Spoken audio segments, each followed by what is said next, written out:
Thanking the court for allowing me the time and opportunity to speak today. My name is Olivia, and I am the big sister of Kaylee Gonzalez, and I was blessed to love Madison Mogen as a sister too. I'm not here today to speak in grief, I'm here to speak in truth. Because the truth is, my sister Kaylee and her best friend Maddie were not yours to take. They were not yours to study, to stalk, or to silence. They were two pieces of a whole, the perfect yin and yang.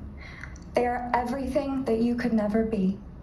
Loved, accepted, vibrant, accomplished, brave, and powerful.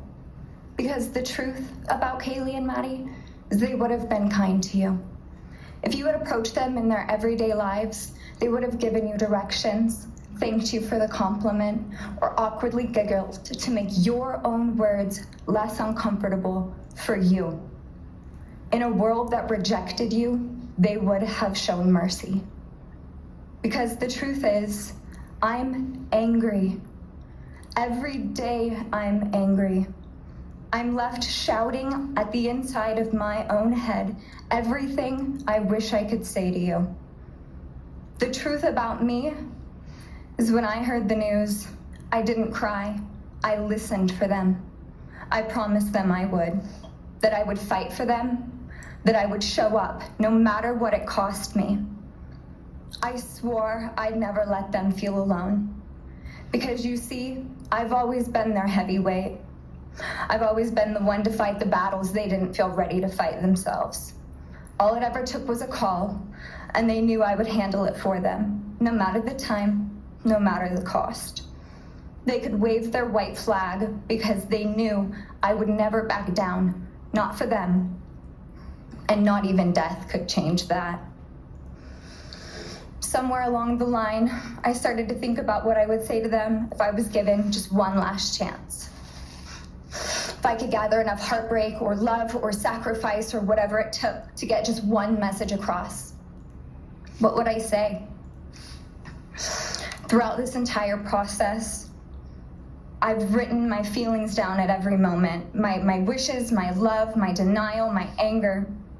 And as one final act of love, I plan to read these thoughts, even jarring and discombobulating and not even making sense. Because for me, that was true love. As bare and as naked as it could be, not laced in pretty words or dressed for the occasion, but written through bleary eyes at 2 a.m. with clenched fists, angry at this reality. My true final act of love was to continue on without them, for them. That dream to read aloud my love to them, to bring meaning through pain, was the latest blow in realizing you don't deserve it.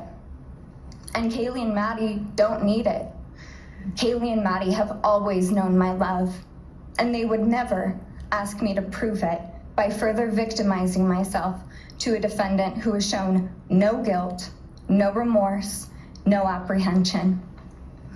They would say to me, "Why would you give the satisfaction of showing vulnerability now? You promised you would never back down." And for that clarity, I'm thankful. I won't stand here and give you what you want. I won't offer you tears. I won't offer you trembling. Disappointments like you thrive on pain, on fear, and on the illusion of power. And I won't feed your beast. Instead, I will call you what you are. Sociopath, psychopath, murderer. I will ask the questions that reverberate violently in my own head, so loudly that I can't think straight most any day. Some of these might be familiar, so sit up straight when I talk to you.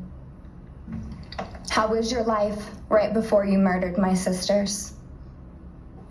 Did you prepare for the crime before leaving your apartment? Please detail what you were thinking and feeling at this time. Why did you choose my sisters? Before making your move, did you approach my sisters? Detail what you were thinking and feeling.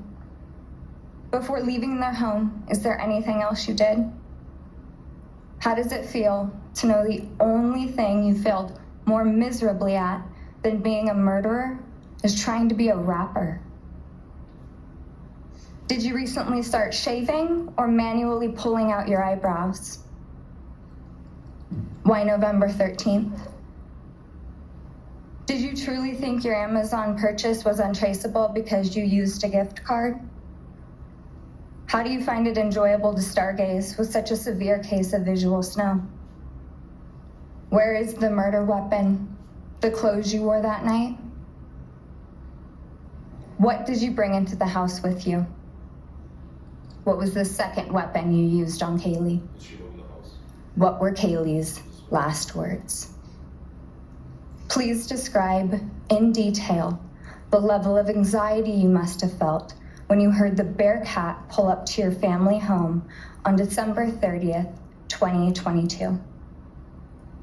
Which do you regret more?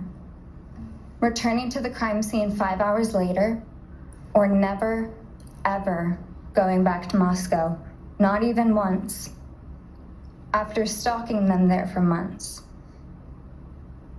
If you were really smart, do you think you'd be here right now? What's it like needing this much attention just to feel real? You're terrified of being ordinary, aren't you? Do you feel anything at all? Or are you exactly what you always feared? Nothing. If you're so powerful, then why are you still hiding, defendant? You see, I'm here today as me. But who are you? Let's try to take off your mask and see. You didn't create devastation. You revealed it in yourself. And that darkness you carry, that emptiness, you'll sit with it long after this is over. That is your sentence. And it was written on the wall long before you ever pled guilty. You didn't win. You just exposed yourself as the coward you are. You're a delusional, pathetic, hypochondriac loser who thought you were so much smarter than everybody else. Constantly scolding, turning your nose up to grammar mistakes, nitpicking and criticizing others.